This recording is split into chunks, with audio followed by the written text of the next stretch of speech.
Nathan Johnson had everything a man could dream of. Money, power, respect. At just 35, he was already the CEO of one of the biggest companies in Nigeria.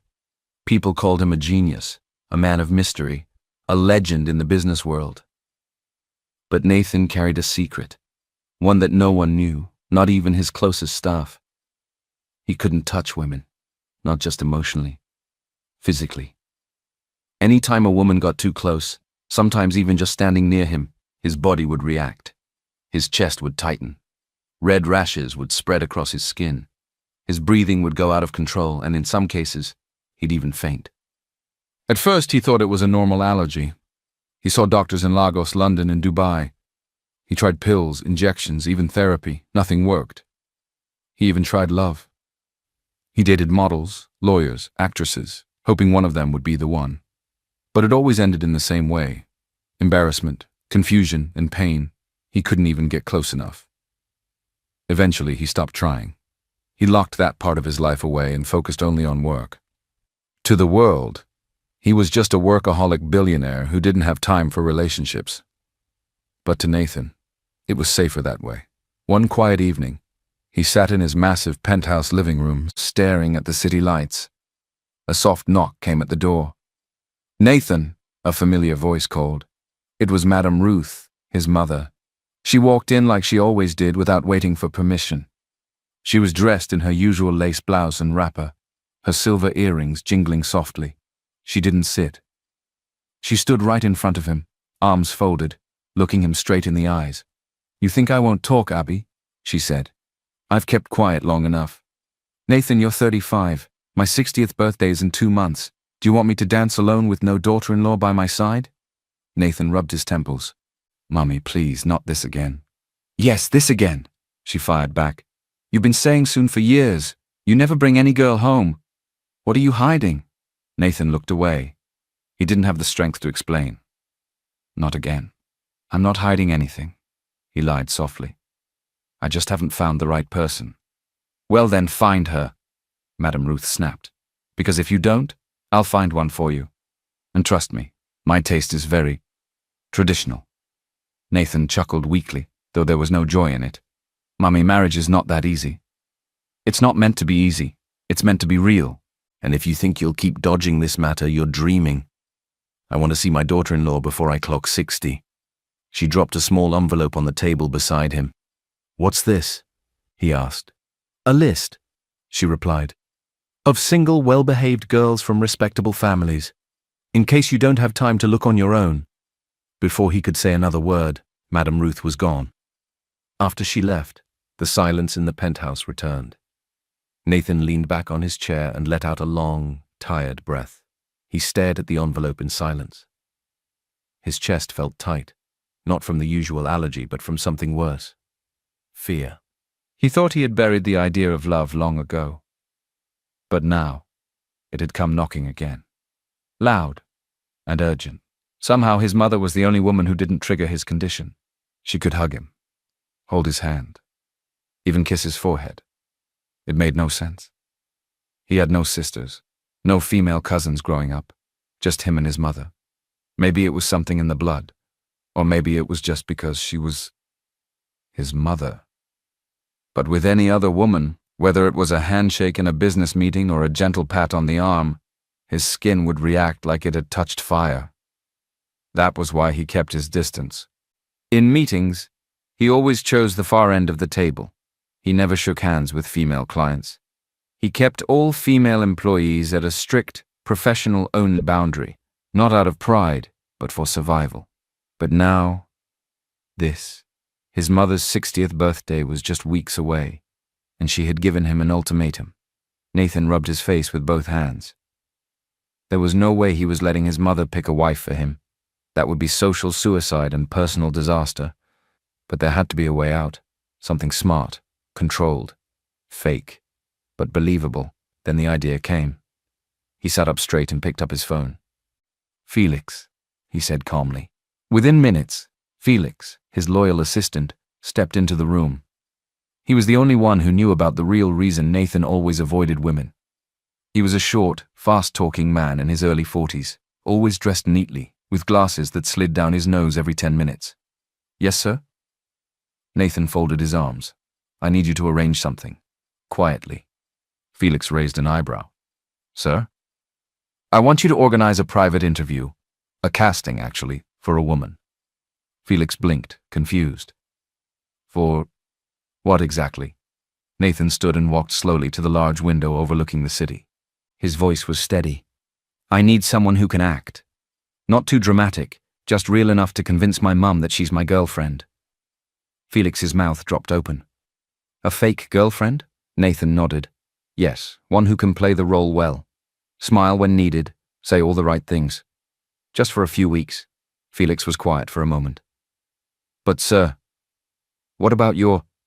I'll wear gloves if I have to, Nathan interrupted sharply. We'll keep it brief. Public appearances only. No one else needs to know anything. He turned to Felix. It has to be discreet. No loud girls, no social media girls, just someone simple, with a good head on her shoulders, someone who can keep a secret. Felix nodded slowly. Understood. I'll start the process tonight. Nathan sat back down and stared at the envelope his mother had left behind. He didn't need a real wife. He just needed someone who could pretend, convincingly, and then he could go back to his quiet, distant life, alone, but safe. While Nathan and Felix quietly planned their discreet girlfriend interview at the Johnson Towers, life on the ground floor moved at a different pace. And down in the quiet, tiled hallways of the janitor's wing, Anita Ikenna tightened the straps of her cleaning apron and picked up her mop. It was nearly 8 p.m. Most staff had gone home. Only a few lights stayed on in the upper offices. The building was nearly silent, except for the soft hum of machines and the echo of her footsteps. Anita worked the night shift, the shift no one wanted. Tired, hidden, forgotten. But she didn't complain. She couldn't afford to. Her mother was bedridden, battling a long illness that had slowly drained the life from their tiny apartment and their savings. Since then, Anita became the mother, the father, the breadwinner, everything. She cleaned floors, others walked on without care. She scrubbed toilets, emptied bins, and wiped glass walls so clear that the executives on the 10th floor could look through them and never see her. But she was there, always, doing her job quietly, carefully. On this particular night, as she pushed her cleaning cart toward the executive lobby, Anita hummed softly under her breath. It was an old lullaby her mother used to sing before the illness made her too weak to speak much. She paused at a stretch of floor near the CEO's elevator. Her mop swirled gently over the marble. A group of young staff walked by, laughing. One of them, a woman in a red dress and heels, glanced at Anita, then turned away without a word. Anita was used to it. She was invisible. As she reached for a fresh rag, her phone buzzed in her pocket. A message from her neighbor. Your mama was coughing badly again tonight. I gave her the hot water, but the hospital said the bill is due Friday. Anita's hands trembled slightly. She typed back a quick thank you. Friday. That was just 4 days away. She had only 18,000 saved, and the bill was almost 5 times that. She closed her eyes, breathing deeply. She didn't cry. Not here. Not now. Instead, she bent down and continued scrubbing. A few days later, it was barely 6:30 a.m. Rain tapped softly on the glass walls of Johnson Towers. The city outside was just beginning to stir, but inside the building, Anita was already working, mop in hand, headphones around her neck, gospel music humming gently in her ears. She always cleaned early, before the chaos of the workday began, before the polished shoes and perfume and clicking heels passed through the same spaces she wiped down with aching hands. That morning, she was almost done. The last thing left was the main entrance floor, right by the revolving doors. She filled her bucket one more time and began swishing the mop across the wide tiles, working in smooth, practiced strokes. But she didn't notice the small puddle near the edge of the glass doors, just beneath a faulty, wet floor sign that had tilted sideways in the night. Outside, Nathan was already on the premises, dressed in a dark suit and navy shirt. He had left the house earlier than usual, wanting to get a head start on the day. Something inside him had been restless all night. Maybe it was the girlfriend interview idea. Maybe it was his mother's words still echoing in his head. Either way, he arrived earlier than usual, and just as the storm outside began to grow stronger, he stepped out of his car under the awning and rushed toward the main entrance, trying to avoid getting soaked. Then it happened. His foot hit the puddle, his balance slipped, and just as he began to fall backward, a pair of hands caught his arm. Small hands. Firm grip. Warm skin. For a split second, time paused. His skin touched hers, no gloves, no protection, just skin to skin. Nathan froze, his eyes widened, waiting for the itching, the burning, the choking. But nothing happened. No rashes, no dizziness, no reaction. He stood still, staring at the woman who had steadied him. She was looking down, clearly shocked, her hand still gripping his arm. When she realized who he was, her eyes widened in panic. "I'm so sorry, sir," she said quickly, stepping back. "I didn't see you coming." She didn't wait for him to respond. Anita picked up her mop, lowered her head, and walked away quickly, not even looking at him again. Nathan stood there, stunned. The doors slid open behind him, but he didn't move. He looked down at his arm where she had touched him. Still no rash, no heat, no pain. Just her touch, and the strange calm that came with it. For the first time in over 10 years, he had touched a woman, and nothing happened. And the woman? Just a cleaner, with dusty shoes, and the softest touch he'd ever felt. Nathan hadn't stopped thinking about her. Ever since that morning, when he slipped and she caught him, his mind had been restless. The brief touch, the way her hands steadied him, the silence that followed, and most of all, the fact that nothing happened. No rash, no burning skin, no panic. For the first time in his adult life, he had touched a woman, and his body didn't betray him. He hadn't asked her name, she'd left so fast. But he remembered her face. That same day he called Felix. "There was a cleaner who helped me downstairs. I need her name." Felix gave him a strange look. "Sir?" Quietly, Nathan added. "Don't ask her anything, don't even let her know you're looking. Just find out who she is." A day later, Felix returned with the details. "Her name is Anita Ikenna. She's 25. Graduated top of her class in mass communication 3 years ago. Couldn't get a job in her field, so she took cleaning shifts here to support her sick mother." Nathan nodded slowly, absorbing the information. So, she wasn't just a cleaner. She had dreams, she had talent, she had depth. And now, he knew her name. 2 days later, the fake girlfriend interview was scheduled. Nathan had handpicked Felix to organize it discreetly, selecting confident, intelligent women who could act well enough to play the role of his partner. Only a few women were invited. The room was set up quietly, small, private, and away from the main office floors. The goal, to find someone who could convince his mother they were truly in love, just long enough to survive her birthday party. Nathan sat at the far end of the room, quietly watching each candidate enter. Then the door opened again, and everything stopped. Anita. She stood at the doorway, slightly out of breath. Her blouse was neat but wrinkled from rushing. Her skirt had a faint stain near the hem. She held a single file, her CV, bent at the edges from being folded too tightly. Her eyes scanned the room quickly. "Good afternoon. I'm sorry I'm late. I came for the broadcast assistant interview," she said, catching her breath. "I overheard some staff talking about it. I didn't know if it was official, but I thought maybe there was a chance." Felix looked at Nathan, confused. Nathan didn't blink. He sat straighter, his eyes fixed on her. He didn't know she was in the wrong room. He didn't know this wasn't her plan. All he saw was Anita, standing before him again, the only woman who had ever touched him without breaking him, and now she had returned. "To be clear," Nathan said carefully, "you're here for the interview?" Anita nodded quickly. "Yes, I know I don't have much experience, but I studied mass communication. I graduated with first-class honors. I just haven't had many chances yet."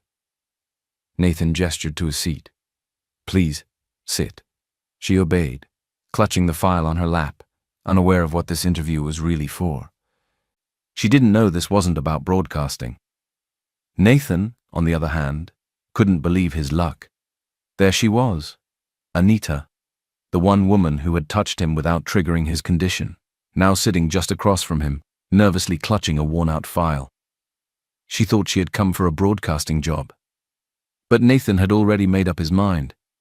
He barely listened to the rehearsed lines from the previous candidates. His thoughts kept circling back to Anita. If he could touch her, then maybe she was the perfect candidate for this fake relationship plan. No gloves, no discomfort, no risk of passing out in front of his mother. She was calm, unpolished, real. And her presence somehow settled him in a way no one else ever had. Nathan leaned forward, resting his hands on the desk. "Miss Anita," he said, his voice steady. She looked up, surprised. "Sir?" He paused, then continued carefully. "I need someone to play a role, a temporary one. I'm willing to pay you $400,000 a month, plus accommodations and benefits." Anita's eyebrows lifted slowly. "You'll stay by my side, appear in public with me, pretend to be my partner," he added. A long pause. "What?" Nathan nodded, his expression serious. "My mother's birthday is coming up. She's been pressuring me to settle down. I need someone who can play the part of a girlfriend convincingly, just for a few weeks. It's a business arrangement." Anita stared at him, stunned. Then her eyes narrowed. "Wait," she said slowly. "You want to pay me to act as your girlfriend?" Nathan gave a single nod. "Yes, that's correct." She stood up, file still in hand. "Is this a joke?" Her voice had lost its nervous tone. Now it was steady, sharp. "You think because I walked in here with my skirt wrinkled and my CV folded, I'm desperate enough to be bought?" Nathan blinked. "No, that's not what I meant." She cut him off. "You want a sugar baby?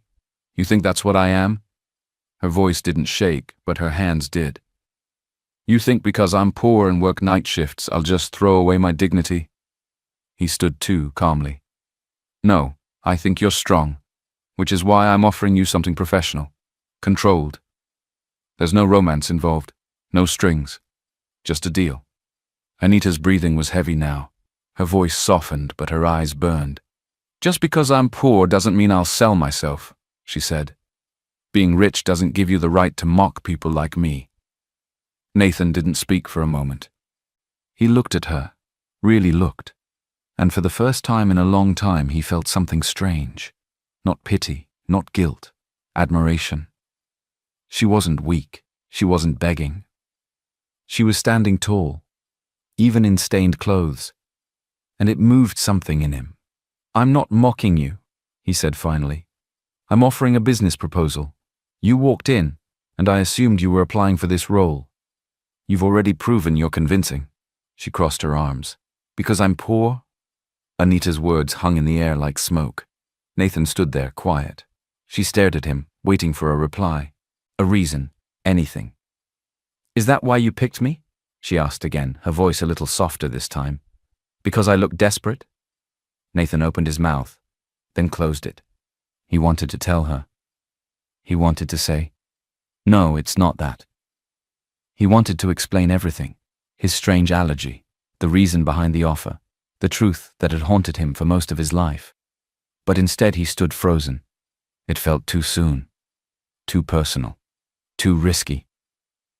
Anita's eyes filled with tears, but she refused to cry.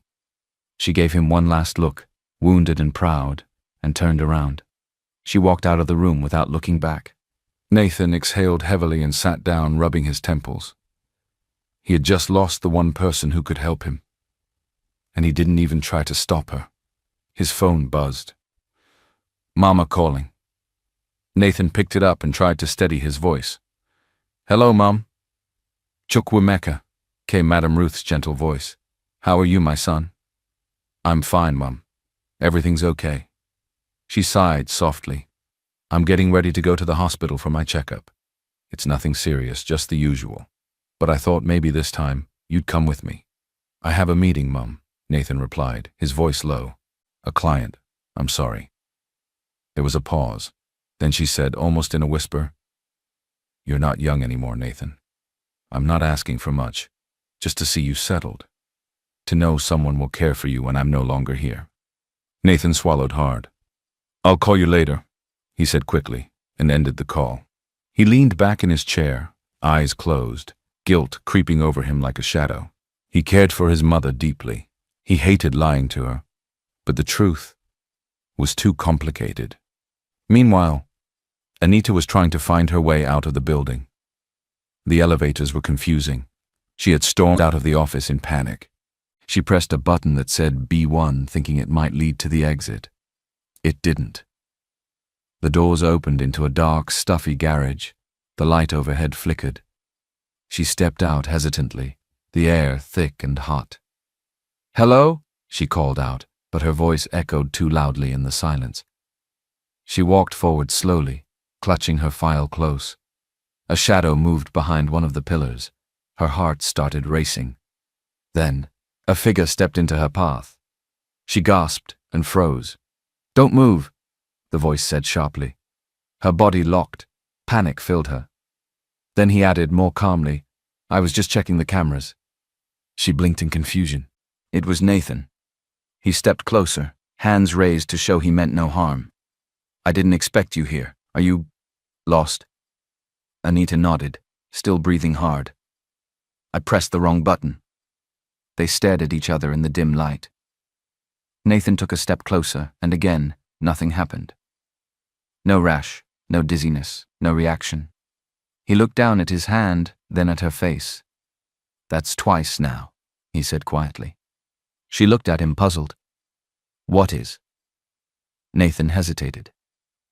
"Nothing, just confirming something." Before she could ask more, her phone rang. She quickly answered. "Hello?" Her face dropped. "What do you mean, cancel the surgery? Please, please don't discharge her. Please give me till next week." The line went dead. Nathan watched as she slowly lowered the phone, her hands trembling. Anita didn't say a word. She simply turned away and walked toward the elevator again. She stepped inside, and just before they closed, she looked back. Nathan didn't move. Something had changed. That night, Anita sat alone by her mother's bedside, watching the old fan spin slowly. 400,000. She had never seen that much money in one place. But it wasn't about greed. It was about survival. Her mother's breathing was shallow. The hospital had already given a warning. If the bill wasn't cleared, they would stop the surgery. She didn't have time. Anita looked down at her phone and scrolled to the number Felix had called her from earlier. She stared at it for a long moment. Then, with a deep breath and teary eyes, she whispered to herself, "Just for a few weeks, not forever." And she pressed call. The next morning came with cloudy skies and heavy thoughts. Anita hadn't slept much. She had spent the night sitting beside her mother's bed, quietly watching her chest rise and fall. Every time the machines beeped, her heart jumped. The nurse had already given the warning, "If payment doesn't come in soon, we'll have to postpone the surgery." She knew what that meant. She knew her cleaner's salary couldn't cover it, so she knew what she had to do. So, just after sunrise, she ironed her best blouse, still worn and slightly faded, tied her hair back, and took a bus straight to Johnson Towers. Nathan was already in his office when Felix knocked. "Miss Anita is here," Felix said. Nathan looked up from his desk, surprised but not shocked. Somehow, he knew she'd come back. "Send her in." Anita stepped in quietly. Her hands were clenched at her sides. Her eyes, though tired, were steady. "I'll do it," she said simply. Nathan looked at her for a long moment, then nodded. "Just for 1 month," she said flatly. "Understood," he replied. "Let's make things clear." He reached into a drawer and pulled out a thick binder. Clean, labeled, heavy. He handed it to her. "What's this?" she asked, staring at it like it might bite. "My manual," Nathan said flatly. "Everything you need to know about me. My habits, my allergies, my daily routines, and the personality rules I follow." Anita flipped it open. The first page read, Rule 1. Avoid physical touch unless necessary. Rule 2. Never enter my bedroom without knocking. Rule 3. Never bring unapproved guests. Rule 4. Always play your part when my mother is present. "There are more," he said, sipping his coffee. "But those are the basics. You'll need to memorize most of it. Anita raised an eyebrow. You really don't like people, do you? Nathan gave a small shrug. I like structure. It keeps things from falling apart. She hesitated, then asked softly, And about us? Nathan looked her in the eye. No physical intimacy, no romance, no emotional confusion. This is a business arrangement, Anita. You help me survive my mother's birthday, and I pay you well, that's all. Oddly, his words brought her a strange kind of peace. She had feared he wanted more, something personal, something messy. But now, knowing he didn't, made it easier. She nodded. Good. I don't believe in fairy tales either. A ghost of a smile tugged at his lips. They were opposites in every way. A poor girl with nothing but love for her family, and a rich man who had locked away his heart behind strict routines and cold rules. But now they had made an agreement. Anita clutched the binder close and turned to leave. One more thing, Nathan called out. She stopped. When we're in front of my mother, he said, you'll have to act like you're in love with me. She looked back, eyes calm. I've done harder things. The compound buzzed with laughter, drums, and the sweet aroma of rice, pepper soup, and fresh flowers. It was Madame Ruth's 60th birthday, a celebration filled with color, joy, and people from all walks of life. From senators to pastors, old friends to distant cousins, everyone had come to honor the woman known for her wisdom, strength, and unstoppable love for her only son. Nathan stood at the edge of the crowd, stiff in his cream agbada, already regretting his decision to show up early. She's going to talk, he muttered. Next to him, Anita stood in a simple lace gown that hugged her gently. It was second-hand, a little loose at the shoulders, but she wore it with quiet grace. She had barely said a word the entire ride there. You okay? Nathan asked quietly. I've never worn anything this fancy, she whispered. Nathan looked at her, then back at the guests. You look fine. It wasn't much of a compliment, but it made Anita smile. When Madame Ruth finally spotted them, she beamed brighter than the sun. She walked over in a gold head tie and matching blouse, her energy lighting up the room. Chukwu Mecca, she cried, arms wide. Mummy, Nathan said, managing a half smile. And this must be her. Madame Ruth turned to Anita, studying her from head to toe. Anita lowered her gaze slightly and gave a small bow. My name is Anita, Ma. It's an honor to meet you. Madame Ruth held her chin gently. Such a polite girl. You're beautiful, my dear. I can see the peace on your face. And humble, too. This is the kind of woman I've been praying for. Anita looked at Nathan quickly, unsure how to respond. Nathan gave the slightest nod. Just play along. The older woman took both of their hands, squeezing them warmly. But why are you two still living in different places? She said suddenly. You must move in together immediately. You're not children. Nathan stiffened. Mum. No argument, she waved off. This is the age for building, not playing. In fact, we should start planning the wedding. Anita blinked. Nathan coughed. Mum, can we take things step by step? Madame Ruth chuckled. Fine, but at least get engaged. Let me hold your hands and bless the union. A few guests clapped nearby, overhearing her excitement. Anita looked up at Nathan. He was quiet for a moment. Then he turned to his mother. We're planning to get engaged. Very soon. Madame Ruth's eyes watered with joy. That's all I wanted to hear. Thank you, my son. Thank you. Later, when the noise had settled and guests were dancing, Nathan pulled Anita aside behind the garden. That went fast, she said, folding her arms. You handled it well, Nathan admitted. Then more seriously, but listen, things are about to get tighter. You'll be living in my house now. But this is still a contract. Nothing has changed. I know, she replied. No surprises, he said firmly. No emotions, no slipping into anything real. We're acting, Anita, that's all. She looked him in the eyes. Don't worry. I won't fall in love with you. He gave a dry smile. Good. That makes two of us. Anita arrived at the mansion on a quiet Tuesday morning with just one small bag in her hand.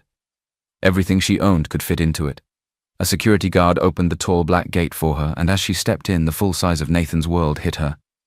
The mansion was massive, polished floors, expensive artwork, a staircase that curved like it belonged in a movie. It didn't feel like a home. It felt like a hotel that had forgotten joy. Nathan met her in the hallway, arms crossed. "Felix has shown you your room." She nodded. "Yes. It's upstairs. First door on the left. Mine is down the hall. Please don't mix them up." "I won't," she said, holding back a smile. He looked at her bag. "That's all you brought?" "It's all I have." Nathan cleared his throat. "Right. Well, this is temporary." He handed her a small white envelope. Thick. 400,000, he said, as agreed. Anita opened it briefly, just enough to see the cash inside. She whispered, "Thank you," and her voice cracked a little. She didn't wait. She stepped aside, pulled out her phone, and called the hospital immediately. Her fingers trembled as she confirmed the deposit. The nurse on the line said the surgery could now go ahead as scheduled.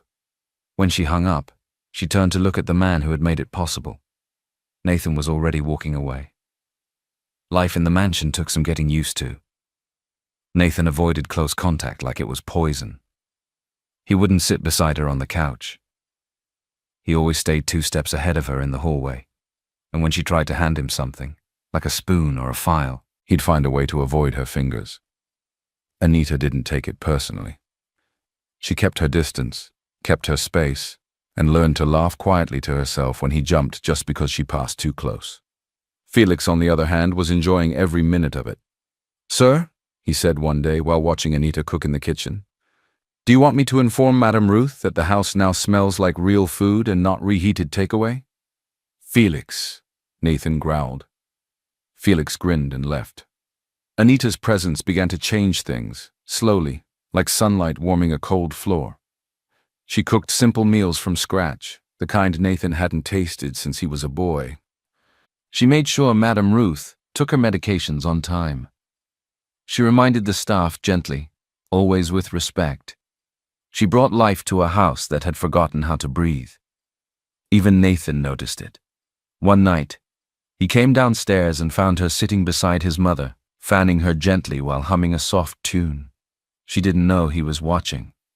He stayed for a moment, hidden by the shadows, watching the way Anita smiled, the way his mother smiled back. No flashy clothes, no pretense, just kindness. Simple, honest kindness. Later that night, as he passed her in the hallway, he said quietly, "Thank you for taking care of her." Anita looked up, surprised. "You're welcome," she replied. "She's easy to love." Nathan said nothing more. But the silence between them wasn't cold anymore. It was warming, and for the first time since she entered that house, Anita began to wonder. Maybe Nathan Johnson wasn't as hard as he seemed. The house was quiet that afternoon.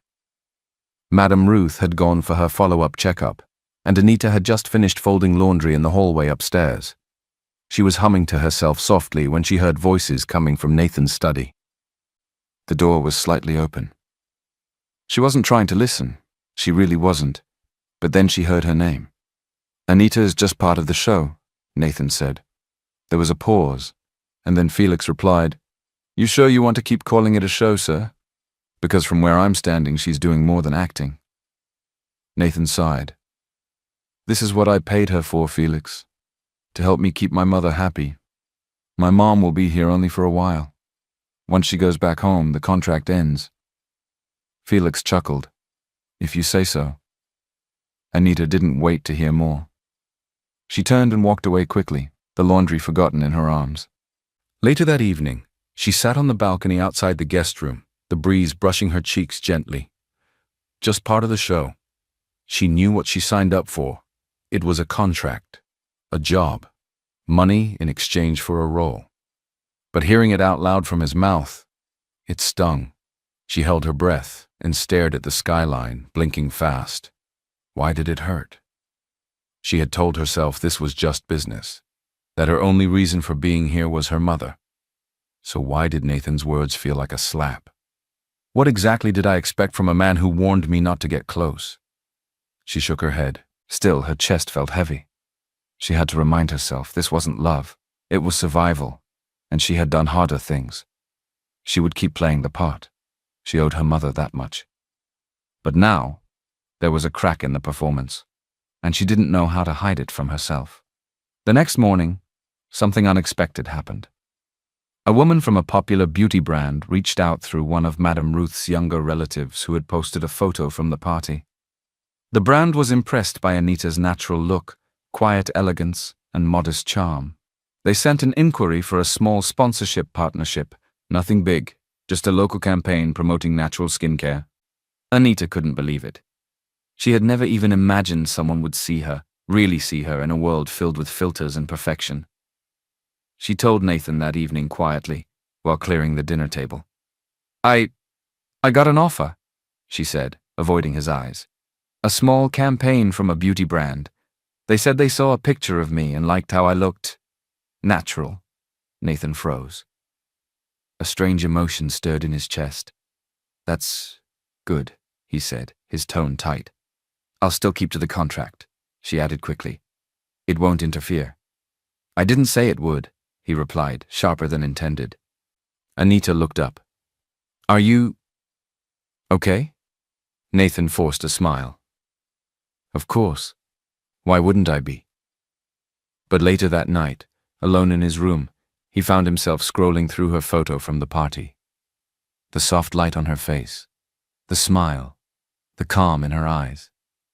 And for the first time in a long, long while, he felt something he didn't know how to name. Was it jealousy? He had never cared who talked to his past dates. He never checked who looked at them or smiled at them. But the thought of someone else noticing Anita, his fake girlfriend, made something twist inside him. He shut off the screen and stared at the ceiling. This is just a contract, he told himself. She's just acting. But deep down, he wasn't so sure anymore. And just like that, on one sunny afternoon, Nathan and Anita were seated for a photo shoot. It was Madame Ruth's idea. If the wedding isn't coming anytime soon, she said firmly, at least let me see the pre-wedding pictures. That way, I'll know it's real. Nathan had tried to push back. Mom, it's not necessary. But she had already booked the photographer, the outfits, the location, and even sent out coming soon texts to her church WhatsApp group. So they went along with it. Anita stood stiffly in front of the flower wall, wearing a soft blue gown that Madame Ruth had picked. It fit her surprisingly well, hugging her waist and brushing the floor gently. Her hair was tied back in simple braids and she wore light makeup for the first time in years. Nathan stood beside her in a cream-colored agbada, his arms at his sides looking uncomfortable. The photographer clapped his hands. Okay, let's start with the classics. Nathan, please hold your fiancé's waist, gently. Nathan hesitated. Anita looked up at him, unsure. It's okay, she whispered. Just for the photo. He reached out slowly, resting his hand lightly on her waist. No reaction, no rash, no burning. His palm stayed steady. The photographer smiled. Good. Now look at each other. Smile, like you're in love. Anita tried to smile. Nathan tried too. But something passed between them, a weight that wasn't there before. The camera clicked. Now closer, the photographer said. Hold her from behind. Lean in a bit. Perfect. Nathan obeyed, but his chest was tight. Not from nerves, from something deeper. The scent of her hair, the way her back fit against him. It didn't feel like pretending anymore. And now, kiss her on the forehead. Sweet and simple. Nathan blinked. Anita looked at him, caught off guard. It's okay, she said again, barely a whisper. He leaned in slowly and placed a gentle kiss on her forehead. Then the photographer, clearly enjoying himself, added, one last pose, kiss on the lips. It'll be the perfect shot. Anita stiffened. That wasn't part of... I'll be quick, Nathan said softly, more to himself than to her. Before she could fully process it, he leaned in and kissed her. It was gentle, hesitant, not passionate but real. The world stood still. No allergic reaction, no panic, no itch. Nathan pulled away slowly, his eyes fixed on hers. He hadn't kissed a woman before, and this felt so real, not fake at all. The photographer smiled, clearly satisfied. Perfect, that's it. But the two of them didn't move. Anita touched her lips lightly, as if unsure what had just happened. Nathan stared at her, not the way someone stares at an employee or a stranger. This stare was different, focused, soft. Anita stepped back, heartbeat racing. I need some air, she mumbled and walked out of frame. Nathan remained behind, rooted to the spot. He touched his mouth, still calm, still normal. His allergy was gone. Something has changed, he thought. And maybe it had nothing to do with his skin. The photo shoot changed something. Nathan hadn't spoken about the kiss, and neither had Anita. But silence hung heavier than words could ever carry. They moved through the mansion like actors between scenes, careful, quiet, pretending nothing had happened. But their eyes told another story. Then Kendra arrived. She stepped into the mansion without warning, suitcase in hand, heels clicking confidently across the tiled floor. She was tall, elegant, and bold, her American accent sharp, her perfume expensive. She had been away for years, living in New York, managing her father's real estate businesses. But the bond between her family and the Johnsons had never faded after all. Nathan's late father and hers had been best friends. And Kendra? She had always expected to become Mrs. Nathan Johnson one day. They weren't blood-related, but she had practically grown up in that house. Everyone assumed they'd end up together. Everyone except Nathan. She found him in the hallway, eyes widening with surprise. "Kendra?" Nathan said, stepping forward. "Hi, stranger," she replied with a forced smile, pulling him into a tight hug. "I'm back. For good. You didn't tell me you were coming." "That's how I like it," she said, brushing her hair behind her shoulder. "I wanted to see you first. Alone." Before he could respond, Anita walked out of the sitting room with a tray of tea. She paused mid-step, unsure what she had walked into. Kendra's eyes narrowed. "And who is this?" she asked, her voice calm but sharp. Nathan hesitated. "This is Anita." Kendra turned slowly, looking Anita up and down. Her eyes landed on the simple blouse, the worn slippers, the familiar silence of someone used to being in the background. Then she smiled. "Nice to meet you. I'm Kendra, childhood friend, practically family." Anita returned a polite nod. "You're welcome."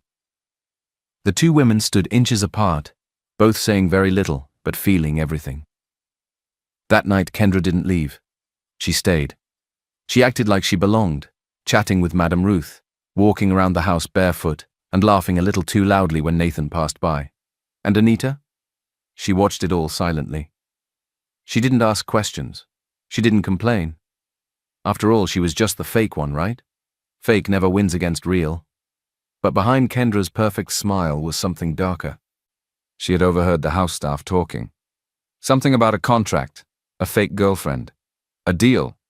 She put it together quickly. So that's why he never touched anyone. But now, he's touching her? Kendra's heart boiled with anger. She had waited for years, believed, silently hoped, that one day Nathan would see her. But now, some random cleaner with soft eyes and no pedigree had slipped into his life and his mother's heart. Not on her watch. The next morning, Kendra visited the mansion again, this time wearing a fitted dress, heels, and a smug expression. To everyone's shock, she announced, "Nathan and I used to be a thing, a real thing. I'm just here to make sure the right woman ends up beside him." Anita heard it. She didn't respond. She simply wiped the counter a little harder than necessary. But inside? She felt something she didn't know how to explain. Jealousy. Not because Kendra was beautiful, not because she was bold, but because she had history, and history, Anita believed, was stronger than any contract. Meanwhile, Nathan sat in his office, flipping through a file Felix had prepared. It contained Anita's background, her school records, her CVs, her mother's hospital bills, her past job applications, her unpaid internship certificates, letters of rejection. Nathan stared at one line in particular. She took the cleaner job at Johnson Towers only after failing to get a real position here. He exhaled deeply. She was too qualified to be one, but she took the job anyway. She didn't discriminate and worked really hard, because she just needed to survive. And even when humiliated, she had chosen dignity over desperation. He looked out the window, the photo from their shoot still on his phone screen. Her smile, her eyes, that awkward, honest grace. She didn't just take the contract for money, he realized. She took it for love. Not his, her mother's. And for the first time, the question formed clearly in his chest. Is this what love feels like? While Nathan was still trying to reconcile his feelings, chaos broke out. It started with a photo. A single shot from the pre-wedding photo shoot taken at the perfect angle. Nathan holding Anita close, lips gently brushing hers, both of them lost in the moment. The photo leaked overnight. By morning it had spread like wildfire. Social media exploded. Who is she? Another gold digger targeting a billionaire. She was a cleaner. He must have lost his mind. Poor girl pretending to be a princess. Bloggers grabbed the story. Influencers reposted it with captions like, "From mop to mansion and CEO falls for house help." They dug up old pictures of Anita in her cleaner's uniform, cropped videos of her walking through Johnson Towers, even a screenshot from her barely used Facebook account. But the most hurtful part wasn't the photo. That was what brought about all the negative comments. It was the article that followed it. Don't be fooled by the innocent smile. Sources revealed this so-called fiancé was paid to act the part. While she cozied up to the billionaire's mother and stole hearts at the party, it was all part of a well-orchestrated contract. A cleaner turned actress. How far will some people go for fame and fortune? By noon, #FakeFiancé was trending. Anita saw it on her phone while sitting in the hallway, waiting for Madame Ruth's tea to finish steeping. Her hands trembled as she scrolled through the comments. Then she did something she hadn't done since her father's funeral. She quietly packed her bag and left. She didn't say goodbye. Didn't wait for Nathan. Didn't cry in front of anyone. She just left. Nathan didn't find out until Felix burst into his office. "Sir, she's gone." "What do you mean gone?" "Miss Anita, she packed her things. She left quietly. She didn't even take her second payment." Nathan stood up sharply, heart sinking. "She thinks I let them attack her." Meanwhile, Kendra was already at the mansion, and she was ready to strike. She entered the sitting room where Madame Ruth was reading her Bible and placed a printed screenshot of the leaked photo on the table. "I think it's time you know the truth," she said sweetly. "That girl Anita, she's not who she says she is. She's not Nathan's real girlfriend. She was hired, paid to pretend. It was all a lie." Madame Ruth looked up slowly, calmly. "I know," she said. Kendra blinked. "You, what?" "I knew from the beginning," Madame Ruth said, closing her Bible softly. "I wasn't born yesterday. But she has a good heart. That's what matters to me." Kendra's jaw tensed. "You think a girl like her deserves him?" Madame Ruth smiled. "Deserve is a dangerous word, my dear. She didn't chase his money. She never tried to control him. She loved my food, she prayed for my health, and she respected this house. If that's not enough, nothing will be." Nathan arrived just as Kendra was leaving the sitting room. He blocked her path. His voice was cold. "You leaked the photo." Kendra raised a brow. "You can't prove that?" "I don't need proof," he said. "I know it was you." "I did it because I love you," she snapped. "I've waited for you, Nathan. You're mine." She reached out and touched his hand, tears forming in her eyes. "Can't you feel it?" Nathan flinched slightly, but nothing happened. No burning, no rash, no panic. He looked down at her fingers on his skin. "You're touching me," he said quietly. Kendra smiled. "See, maybe I'm the one meant for you." But Nathan shook his head. "No," he said slowly. "It's not about skin anymore. The allergy. It's gone. I just didn't realize it until now." He stepped back. Because it was never about a medical condition. It was fear. Fear of closeness. Fear of being seen. And Anita, she saw me. His voice cracked slightly. "She's the only woman I've ever been myself with. And I let her walk away. Maybe he hadn't been sick. Maybe he had just been waiting for something real. and she was the cure he never knew he needed. Nathan didn't wait till morning. As soon as the house quieted and Kendra's perfume finally faded from the hallways, he grabbed his keys and rushed out of the mansion. The air was thick with the scent of rain and dust as he drove through unfamiliar streets. The city lights grew dimmer, the roads narrowed, the noise of traffic faded into distant voices and clattering rooftops. He had never been to this side of town. But Felix had quietly left him Anita's address, tucked under a file without a word. When Nathan finally stopped in front of the faded gate, he stepped out, heart racing faster than it ever had in a boardroom. Anita sat on the floor beside a thin mattress, fanning her mother softly with a piece of cardboard. The small room was dimly lit by a single bulb. A kerosene stove rested in one corner and a cracked bucket collected water leaking from the ceiling. Still, there was peace. There was love in the way she wiped her mother's face gently and smiled through tired eyes. She didn't hear Nathan at first. He had stopped just outside, watching from the rusted gate. Neighbors turned to stare, shocked to see a man like him standing in their compound. But he didn't care. He stepped forward, quietly entering through the narrow opening. Anita looked up and froze. She stood quickly, her voice low. "What are you doing here?" "I needed to see you," he said, taking a slow breath. "I needed to see the truth for myself." She backed up slightly. "Well, now you have. This is my life. It's not pretty, but it's mine." Nathan glanced around, at her ailing mother, the threadbare curtains, the cracked floor. "I never thought it was ugly," he said. "I just didn't know how much strength it took to live it." Anita's voice shook. "I never lie to you, Nathan. I took the contract because I needed the money for my mother. I wasn't trying to trap you. I'm not a gold digger." "I know," he said softly. She blinked. "What?" "I knew," he repeated. "I just didn't want it to end." He took a step closer, his voice louder now, loud enough for the neighbors to hear. "I didn't realize it at first, but I fell in love with you, Anita." Murmurs rippled through the compound. Someone gasped. Phones began to rise quietly in hands. "I fell for the woman who took care of my mother before herself, who cooked meals without expecting thanks, who held me when no other woman ever could." He turned toward the neighbors now gathering at their windows, leaning out from verandas and doorways. "I was the man who thought love made me sick," he said with a crooked smile.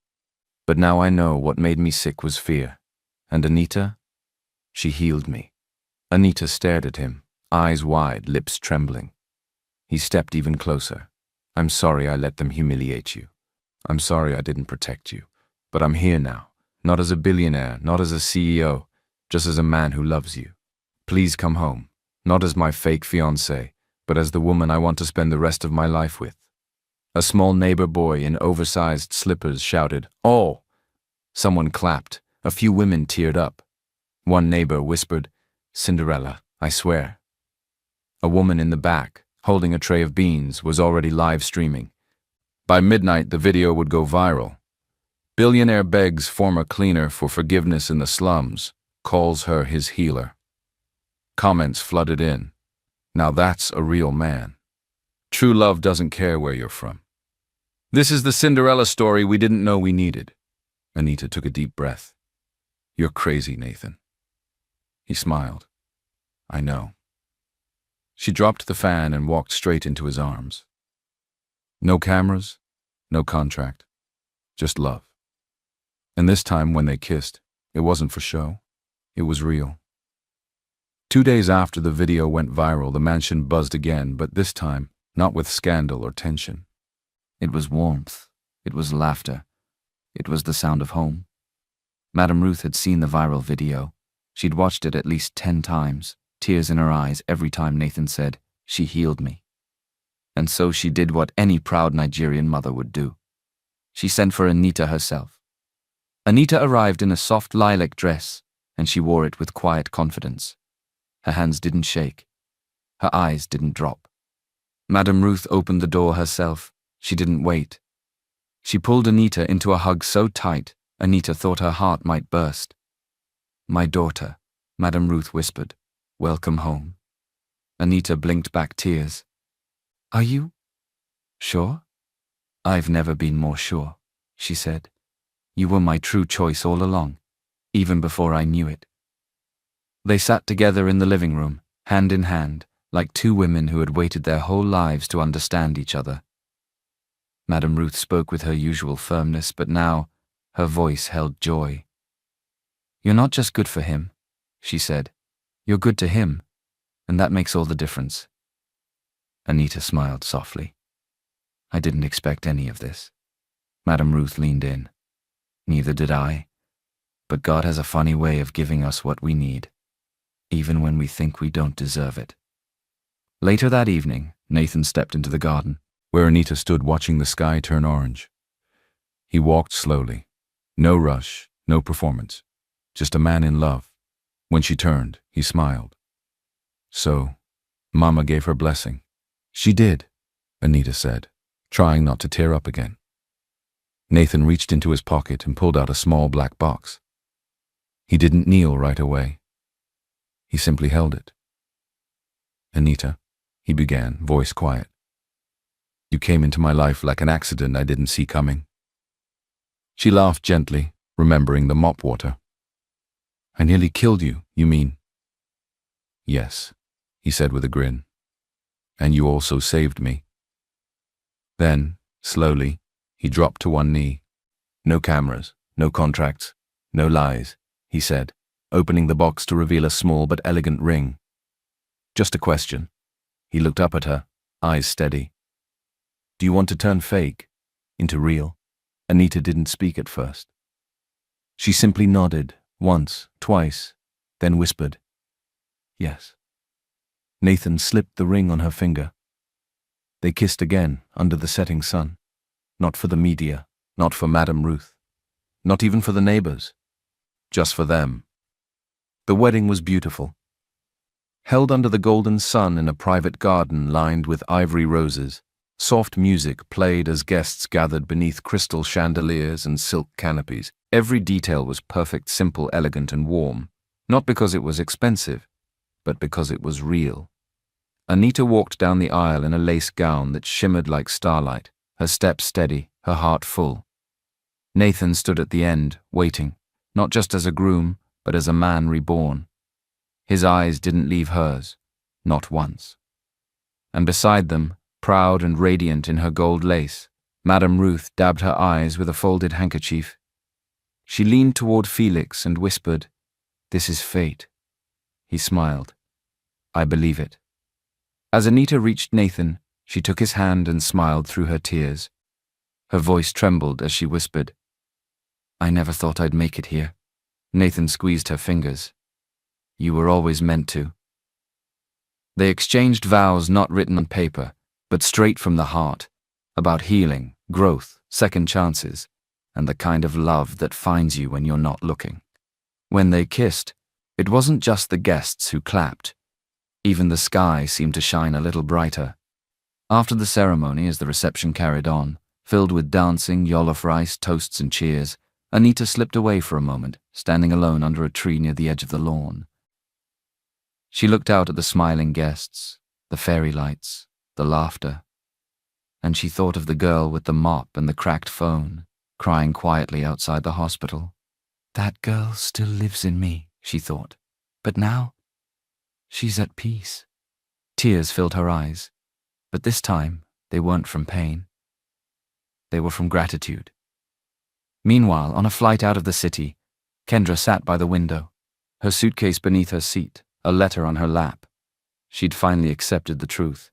She had lost. But not because Anita was richer, louder, or stronger, because Anita was braver. Brave enough to love without pride.